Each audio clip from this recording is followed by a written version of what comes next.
নমস্কার বন্ধুরা, সবাই কেমন আছেন? আজকে একটা নতুন দিনের শুরু। সকাল সকাল স্নান সেরে পুজো করে নিয়েছি, নিয়ে রান্নাঘরে চলে এসেছি।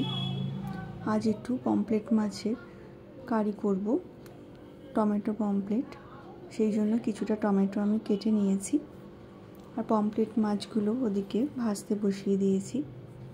আর একটা বাটির মধ্যে আমি একটু লঙ্কা গুঁড়ো, হলুদ গুঁড়ো আর জিরে গুঁড়ো নিয়ে একটু জল দিয়ে গুলে রাখছি। একটু টাইম যদি এটা গুলে রাখা হয় না, মনে হয় পুরো বাটা মশলার মতন একটা টেস্ট আসে। সেই জন্য আমি এটা করি। সব রেসিপিতে হয়তো করি না, কিছু কিছু ক্ষেত্রে এটা করি।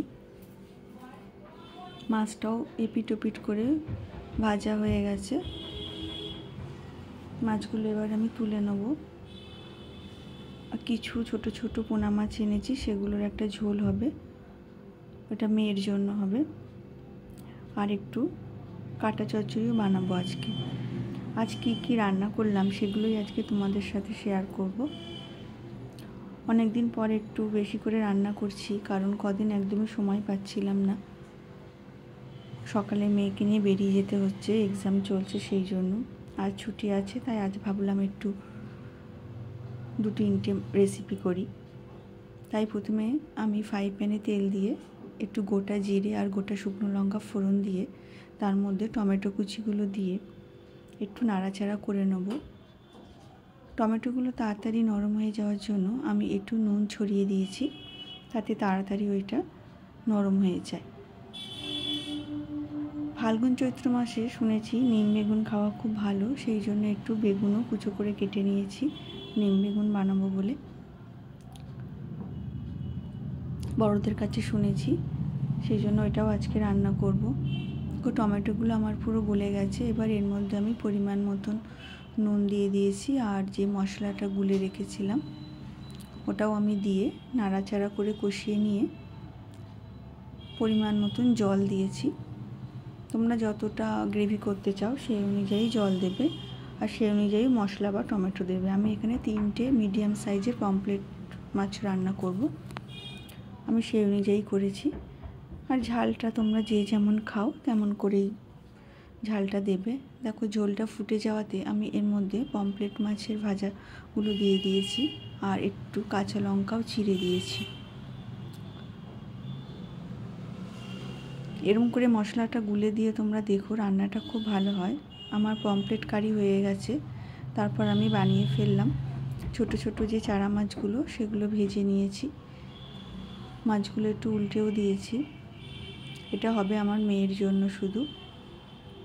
আলুও কেটে নিয়েছি, মাছের মাথা দিয়ে কাটা চচ্চড়ি করব বলে। মাছের মাথাগুলো তাই আগে ভেজে নিলাম। ছোটো মাছগুলো ভেজে নিয়ে ওই তেলে আর একটু তেল অ্যাড করে মাছের মাথাগুলো আমি ভেজে তুলে নিয়েছি। এবার সেই তেলটা একটা জায়গায় রেখে আবার নতুন করে একটু তেল দিয়ে আমি ওই চারা মাছের ঝোলটা বানাচ্ছি।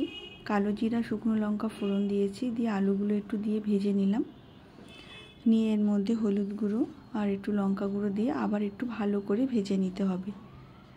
নেওয়া হয়ে গেলে এর মধ্যে আমি মাছ ভাজাগুলো দিয়ে আবার একটু নেড়ে চেড়ে নেবো, তাতে ওই কালো জিরে শুকনো লঙ্কা ফোড়নের যে একটা স্মেল, সেটা মাছের মধ্যে ভালোভাবে চলে যায়।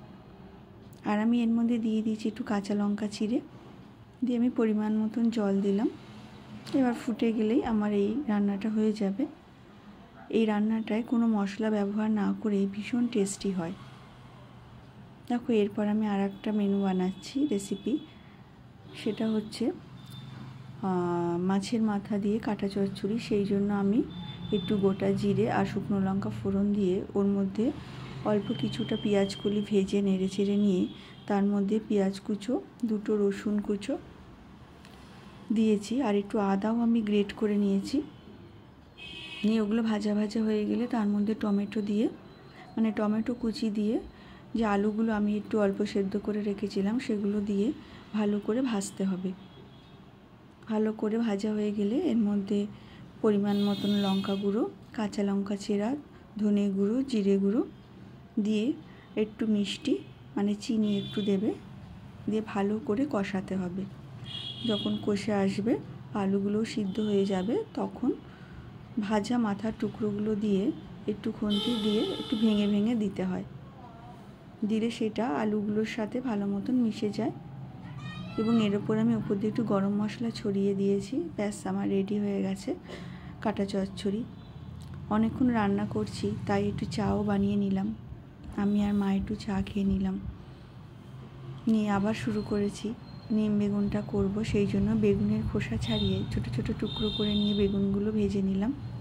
তার আগে আমি শুকনো খোলায় নিম পাতাগুলো ভেজে তুলে নিয়েছি। এবার বেগুনগুলো ভেজে একটু নুন হলুদ মাখিয়ে ভাজলাম। ভাজা ভাজা হয়ে গেলে এবার এর মধ্যে আমি আগে থেকে যে নিম পাতাগুলো শুকনো খোলায় ভেজে রেখেছিলাম সেগুলো দিয়ে আবার একটু নাড়াচাড়া করে নামিয়ে নিয়েছি। ব্যাস রেডি হয়ে গেল আমার নিম বেগুন। দেখো, এটা হচ্ছে পমফ্রেট মাছের কারি, এটা হচ্ছে কাটা চচ্চড়ি, আর এটা চারা মাছের ঝোল। আমার সবই রান্না হয়ে গেছে। ফিরে আসবো নেক্সট একটু ব্লগে। তোমরা কে কে পমফ্রেট মাছ খেতে ভালোবাসো জানিও, আমি তো ভীষণই ভালোবাসি। আজ তাহলে এখানেই রাখছি। পুরো স্নান সেরে সবাইকে খেতে খেতে